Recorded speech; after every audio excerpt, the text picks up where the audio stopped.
1, 2, 3. Assalamualaikum warahmatullahi wabarakatuh. Waalaikumsalam warahmatullahi wabarakatuh. Selamat siang teman-teman. Siang.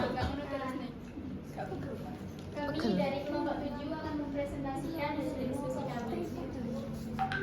Saya dengan Anita Sabila Amalia dengan tim akhir 028. Saya memberikan Sari dengan tim akhir 022. Saya Sarah Sultanfillah dengan tim 024. Saya Sadisha Disa Putri dengan tim akhir 033. Saya Grace Farati dengan tim 02. Nah, yang pertama yaitu definisi. Nah, definisi dari demensia yaitu adalah kehilangan ingatan dan fungsi-fungsi kognitif terkait yang memburuk secara berangsur-angsur, termasuk penggunaan bahasa maupun penalaran dan kemampuan mengambil keputusan. Nah, demensia itu teman-teman dibagi menjadi dua. Yang pertama ada demensia senior. Nah, demensia senior itu adalah dimulai dari usia 65 tahun ke atas. Sedangkan demensia prasenil penyakit demensia itu sebelum usia 65 tahun. Nah, selanjutnya ada berbagai jenis demensia. Yang pertama ada Alzheimer. Nah, Alzheimer itu ditandai dengan hilangnya ingatan dan kemampuan kognitif mempengaruhi aktivitas sehari-hari. Jadi Alzheimer itu berhubungan dengan fungsi kognitif. Jadi fungsi kognitif dan ingatan itu yang terganggu. Selanjutnya ada demensia vaskular. Itu diakibatkan oleh tersumbat aliran darah ke otak sehingga menyebabkan otak kekurangan oksigen dan nutrisi. Nah, biasanya demensia vaskular ini itu sering terjadi pada orang-orang yang memiliki penyakit stroke. Selanjutnya ada demensia Lewy body. Nah, itu diakibatkan oleh deposit mikroskopis abnormal yang merusak sel dari waktu ke waktu. Penderita Lewy body ini mengalami gejala seperti postur membungkuk, otot yang kaku, dan berjalan yang tersiok-siok, dan kesulitan untuk memulai gerak.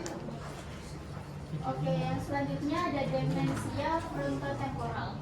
Nah, demensia ini disebabkan oleh hilangnya sel saraf progresif di lobus otak atau lobus temporal. Degradasi pada area otak ini secara bervariasi menyebabkan kerusakan perilaku, kepribadian, kesulitan dalam memproduksi dan mengalami bahasa. Contohnya, biasanya kan wanita 50 tahun ke atas itu seperti suka marah-marah dan suka berbicara yang itu repetitif. Bisa dipahami teman-teman? Kemudian ada demensia Parkinson. Demensia Parkinson ini merupakan kemunduran kemampuan seorang dalam berpikir, membuat pertimbangan pada penderita Parkinson. Gejala awalnya termasuk tremor, kegoyahan, dan kekakuan otot. Nah, seperti contohnya, contoh Silva menunjukkan gejala tremor atau kekakuan otak ketika melakukan sesuatu. Kemudian ada demensia campuran. Nah, di demensia campuran ini merupakan kondisi di mana otak mengalami perubahan dikarenakan menderita lebih dari satu demensia secara serentak. Jadi kayak demensia frontotemporal, Parkinson, campuran, yang seperti yang dijelaskan Silva tadi, itu terjadi secara bersamaan dalam waktu yang sama. Itu teman-teman. Nah, oke. Yang selanjutnya ini ada gambaran gangguan demensia, teman-teman. Yang pertama ada stadium awal. Pada stadium ini, penderita akan mengalami beberapa kemunduran minor, seperti kesulitan mengatakan kata atau nama yang tepat, mengingat nama orang baru, kesulitan untuk melakukan tugas dan pekerjaan, dan hubungan sosial, lupa terhadap materi yang baru dibaca, kehilangan atau salah menempatkan barang yang berharga, dan mengalami masalah untuk merencanakan dan mengorganisir sesuatu. Kemudian yang selanjutnya ada stadium menengah. Pada stadium ini, Gejala yang tampak mulai banyak teman-teman, antara lain lupa terhadap kejadian atau sejarah pribadi, merasa moody, dan menarik diri dari aktivitas sosial atau kegiatan yang menantang mental, tidak mampu mengingat tentang diri mereka sendiri. Nah, yang terakhir itu ada stadium lanjut. Penderita kesulitan untuk melakukan aktivitas sederhana dan rutin.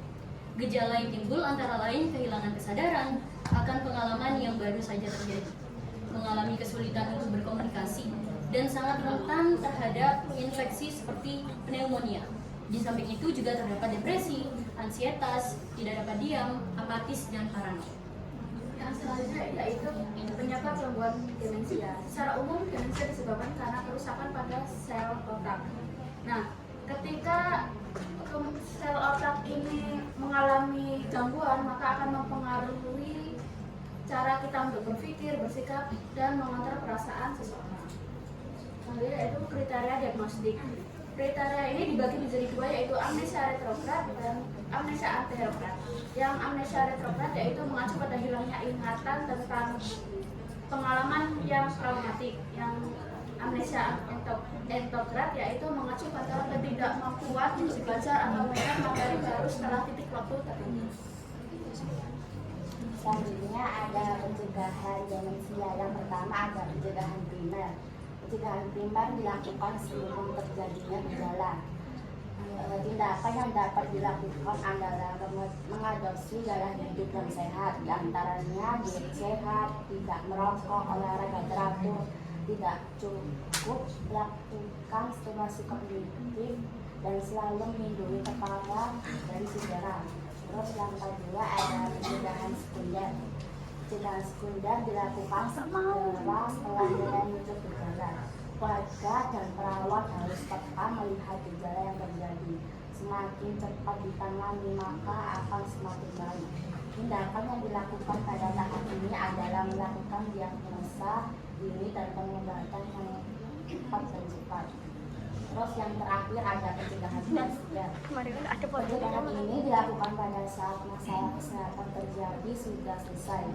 Tindakan yang dilakukan adalah memperbaiki keterbatasan, bisa menuju limitasen dan pemilihan regenerasi. Kemudian lanjut metode terapi. Nah, metode terapi di sini ada 3 teman-teman: musik, metode kenangan, dan terapi aroma. Yang pertama, metode musik ini adalah terapi multi target, tidak hanya digunakan untuk menangani penderita demensia, namun juga digunakan untuk media terapi bagi autism dan lain sebagainya. Tujuan dari terapi ini adalah untuk mengurangi gejala seperti kecemasan, stres, depresi, dan kemarahan. Kemudian ada terapi kenangan. Terapi kenangan ini merupakan terapi yang digunakan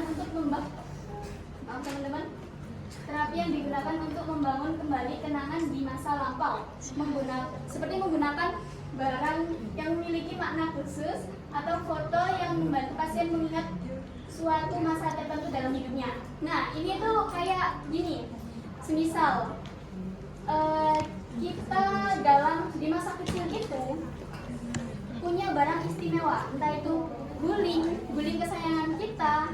Nah, itu bisa membantu kita dalam mengingat suatu kenangan. Terapi ini bertujuan untuk memberikan stimuli positif pada kemampuan komunikasi, kognitif, dan mood dari pasien. Jadi, terapi kenangan ini tidak disarankan bagi orang yang gampang terus yang terakhir ada terapi aroma. Terapi aroma ini dilakukan pada penderita demensia, khususnya bagi yang memiliki kesulitan untuk berinteraksi secara verbal. Tujuannya adalah untuk meningkatkan kualitas tidur, mengurangi perilaku yang mengganggu, meningkatkan motivasi pasien, dan mengurangi rasa sakit yang dirasakan pasien. Jadi, untuk orang-orang yang menderita yang sulit tidur, insomnia, tidak. Untuk orang-orang yang menderita insomnia, itu aslinya banyak cara, teman-teman. Namun, terapi aroma ini salah satunya. Seperti contohnya, kita bisa meletakkan suatu wangi-wangian yang ada yang ada di rumah kita, di samping kita untuk membantu kita agar cepat tertidur. Bukan? Kesimpulannya yaitu demensia adalah gangguan neurologis yang menyebabkan penurunan kondisi mental dan ingatan. Jenis-jenis demensia antara Alzheimer, demensia vaskular, dan lain-lain. Penyebabnya adalah kerusakan sel otak. Tiga tahapan klinis demensia adalah stadium awal, menengah, dan lanjut.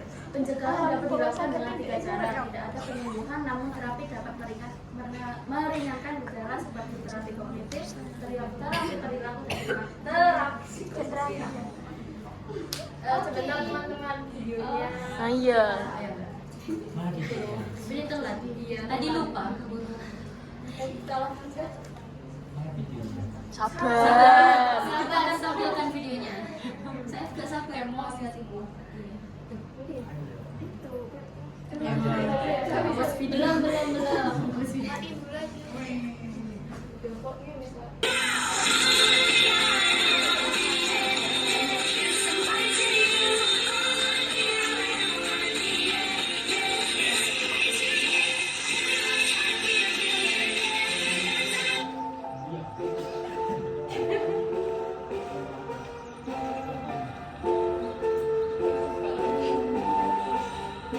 Dimatiin nggak sih lampunya harusnya?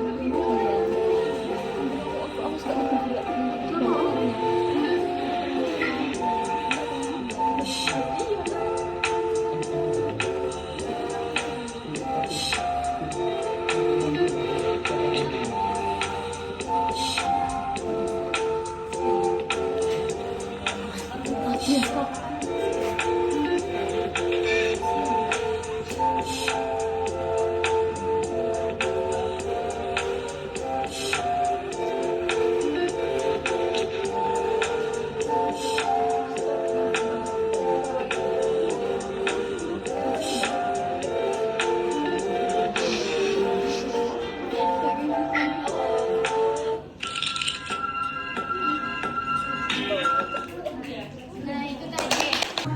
Yang mau bertanya teman-teman. Perkenalkan, nama saya Muhammad Khalil Aziz dengan NIM akhir 035. Pertanyaannya dari berbagai jenis demensia yang telah dijelasin tadi, menurut kalian mana yang paling sulit untuk didiagnosis secara dini? Jelaskan alasannya berdasarkan gejala dan proses perkembangan penyakitnya. Terima kasih untuk pertanyaan yang sudah disampaikan, Aziz. Izin menjawab ya. Jadi di antara berbagai jenis demensia, yang paling sulit untuk dideteksi sejak dini merupakan demensia frontotemporal. Karena alasannya gejala awal yang tidak khas seringkali dimulai dengan perubahan perilaku, emosi, dan lain sebagainya.